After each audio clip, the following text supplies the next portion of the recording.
those chilly fall afternoons, have you ever wondered what's for dinner tonight? Maybe a side that would go really well with that leftover Thanksgiving turkey or ham? Well, I think I have just the idea for you. It's a little bit of a twist on the traditional sweet potatoes. It's twice baked sweet potatoes. So today I would like to share with you exactly how to make that and how simple it is. Hello, my name is Danita Young, and I'm a County Extension Agent with Texas A&M AgriLife Extension, and I would like to share with you now this great recipe. First of all, you're going to take about 6 sweet potatoes. You need to make sure that you do wash those under cool water and pat them dry for food safety purposes. Now, we're all about getting our meal on the table quickly, so instead of baking these in the oven, I'm going to opt to do it in the microwave. So basically, I'm just going to take my fork and I'm just going to pierce it in several places and put that in the microwave with the other 5 for about 8 to 10 minutes. Now, about halfway through the cooking process, you need to rotate those and flip those over. Okay, so today I already have some that I have prepared and cut in half. So once you pull them out of the microwave, you just need to let them sit for just a few minutes till they're cool enough that you can touch them. So here's one that I've already cooked. Now what I'm going to do is I'm going to take a spoon and I'm just going to carefully take out the center of my potato. Now you want to leave about 1/4 of an inch of the potato in there, because if you get too close to the skin, your base for the potato mixture is just not going to hold together very well. So you can just carefully scoop that out, similar to this. Now as you can see, I have already scooped out all of my potatoes. Now, there's a couple of things that you can do as far as incorporating them. First thing that we want to do, though, is add 1/4 cup of orange juice, and we're going to add 3 tablespoons of melted butter. Now, my family likes a little bit of texture in our potatoes, so I'm going to use a potato masher, and I'm going to incorporate all of that together really well. But now, if your family maybe would like the potatoes a little smoother, then you can use your mixer and also mix those up. So that's perfectly fine and up to you. Okay, now that we have mixed that up and we've incorporated our butter and our orange juice, now what we're going to do is we're going to take this mixture and put it back into our sweet potatoes.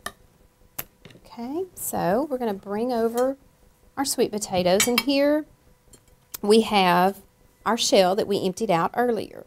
So what I'm going to do is take my tablespoon and I'm just going to scoop this up and fill it back in the potato.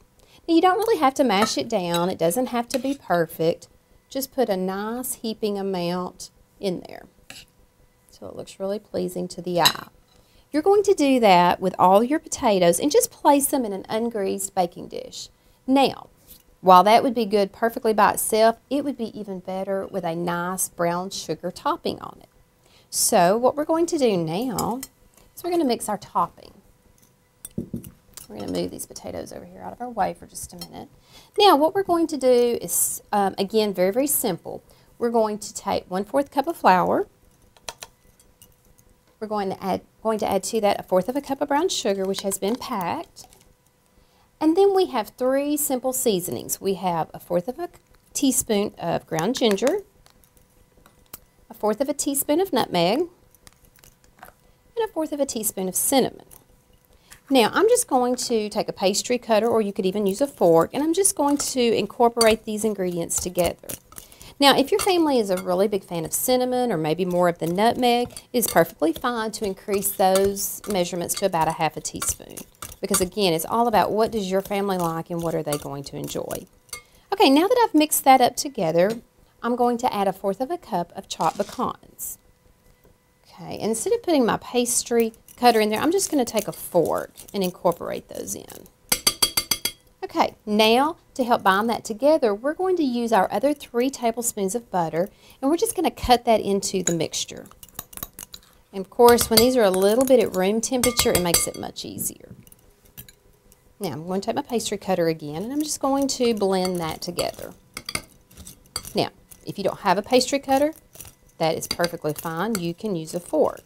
And that is what I usually do. I take my pastry cutter to get it started, and then I'm going to actually take my fork and work that in together a little bit better so that we can get all of that to bind. Which now that I have that almost done, it is ready to sprinkle on top of my sweet potatoes.